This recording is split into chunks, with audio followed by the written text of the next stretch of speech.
ফুলকপির এই গোপন রেসিপিটা কি আপনি জানেন? গরম ভাতের সাথে এটা খেতে যে কতটা মজার হয়, না বানালে বুঝবেন না। রেসিপিটা একবার শিখে গেলে ভাতের সাথে খাওয়ার জন্য আর কিছুই লাগবে না। খুবই কম সময়ের ভিতরেই আপনারা রেসিপিটা বানিয়ে নিতে পারবেন।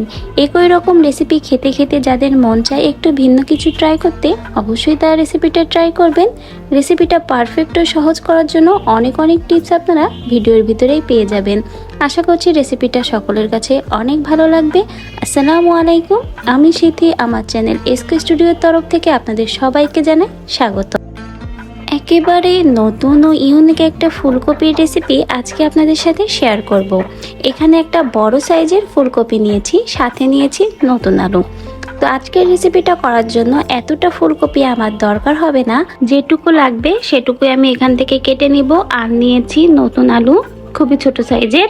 তো এগুলোই এখন আমি ছোট ছোট করে কেটে নিব। রিসেন্টলি একটা ভিডিও ফেসবুক ও ইউটিউবে আমরা সবাই দেখতে পাচ্ছি, আর সেটা হলো নারী উদ্যোক্তা রুবায়াত ফাতেমা তনি আপুর স্বামী মারা গেছে। তো আসলে নিউজটা খুবই দুঃখজনক একটা নিউজ। ছোট একটা বাচ্চা রয়েছে সারফারাজ, ওর জন্য অনেক খারাপ লাগছে। ও অনেক ছোট বয়সেই ওর বাবার ভালোবাসাটা হারালো। তনি আপুর জন্য অনেক খারাপ লাগছে। যখনই তাদের দুজনকে ভিডিওতে দেখতাম, তনি আপুর হাজবেন্ড সবসময় অনেক হাসি খুশি থাকতো, দেখে বেশ ভালোই লাগতো। তো তাদের জন্য অনেক খারাপ লাগলো, তাই আপনাদের ভিডিওর সাথে একটু শেয়ার করলাম। তো তার জন্য অনেক দোয়া করি, আল্লাহ যেন তাকে বেহেশতে নসিব করে। তনি আপু আর তার ছেলের জন্য অনেক দোয়া করি, আল্লাহ তাদেরকে ধৈর্য দান করুক। বাচ্চাটা তো এখনো বুঝতেই পারছে না তার বাবাটা চলে গেছে। দাফনের সময় মাটি দিয়ে বলেছিল, বাবা বাই, তুমি তাড়াতাড়ি ফিরে এসো। তো আসলে এইসব কথা চিন্তা করলে অনেক কষ্ট লাগে। যার আপন মানুষ চলে যায় সেই জানে যে কতটা কষ্ট হয়। তো আমরা সবাই দোয়া করা ছাড়া তো আর কিছুই করার নাই। তো ভাবলাম আপনাদের সাথে একটু শেয়ার করি, যেহেতু ভিডিওগুলো সবসময় এখন ইউটিউবে ঢুকলে ফেসবুকে ঢুকলে আমরা দেখতে পাচ্ছি, আর অনেক কষ্টও লাগছে। আমার তো অনেক কষ্ট লাগছে, তাই আপনাদের সাথে একটু শেয়ার করলাম। তো কথার মাঝে কিন্তু ফুলকপি আলু আমি ছোট করে কেটে নিয়েছি। নতুন আলুটার খোসা ছেলে ছোট ছোট করে কেটেছি, 2-3 ভাগ করে। আর ফুলকপিগুলো দেখতে পাচ্ছেন অনেক ছোট করে কেটেছি। এখন এগুলো ধুয়ে নিয়ে চলে যাব রান্না করার জন্য। আর একটা প্যানে আমি তেল দিব না, তেল ছাড়াই প্রথমে ফুলকপি আর ধুয়ে রাখা আলুটা দিয়ে দিব। ফুলকপির এই রেসিপিটা করার জন্য প্রথমে কিন্তু কোনো মশলাই তেমন দেওয়া লাগবে না। তো সেদ্ধ হওয়ার জন্য কিছুটা পানি দিব। প্রথমে কিন্তু এই সবজিগুলো সেদ্ধ করে নিতে হবে, পরিমাণ মতো পানি দিতে হবে যাতে প্রপারলি ভালো করে সেদ্ধ হয়ে যায়।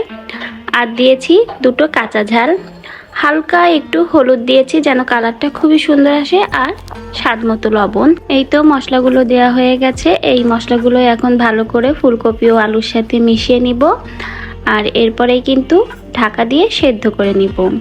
তো বন্ধুরা, আজকে আমি ফুলকপি ও আলুর যে রেসিপিটা করছি সেটা হলো ফুলকপির ভর্তা।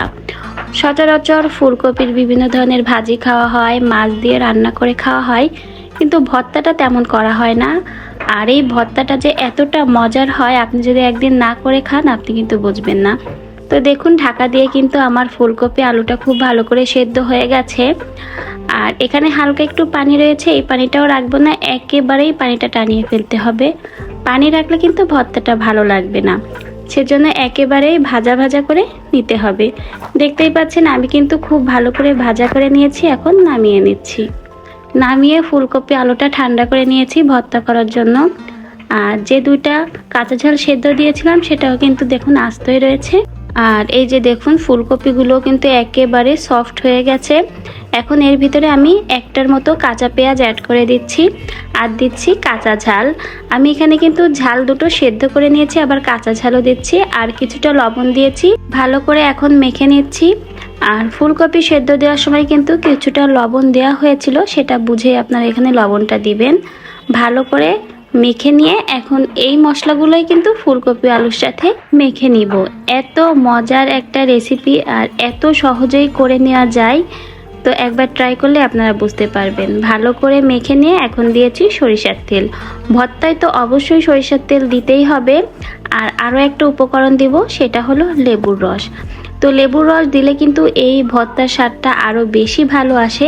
হাতের কাছে লেবুটা নাও থাকতে পারে, সেক্ষেত্রে কিন্তু আপনারা সেদ্ধ করার সময় ফুলকপির ভিতরে টমেটোও দিতে পারেন, আবার কিন্তু আচারও দিতে পারেন, সেক্ষেত্রেও কিন্তু খুবই মজার হয়। ভালো করে মিশিয়ে নিয়ে এখন আমি পরিবেশন করে নিচ্ছি। গরম গরম ভাতের সাথে ফুলকপির এই ভর্তাটা খেতে যে কতটা স্বাদ হয়, আপনি যদি একবার না বানিয়ে খান আপনি কিন্তু বুঝবেনই না।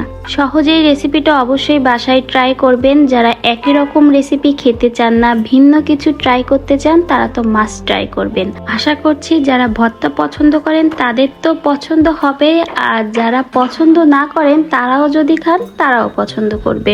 আশা করছি আপনাদের কাছেও আমার আজকের রেসিপিটা ভালো লেগেছে। তো অনুরোধ করবো অবশ্যই ভিডিওটা লাইক করবেন, চ্যানেলটিকে সাবস্ক্রাইব করবেন, মূল্যবান মতামত কমেন্টে জানাবেন। সবাই ভালো থাকবেন।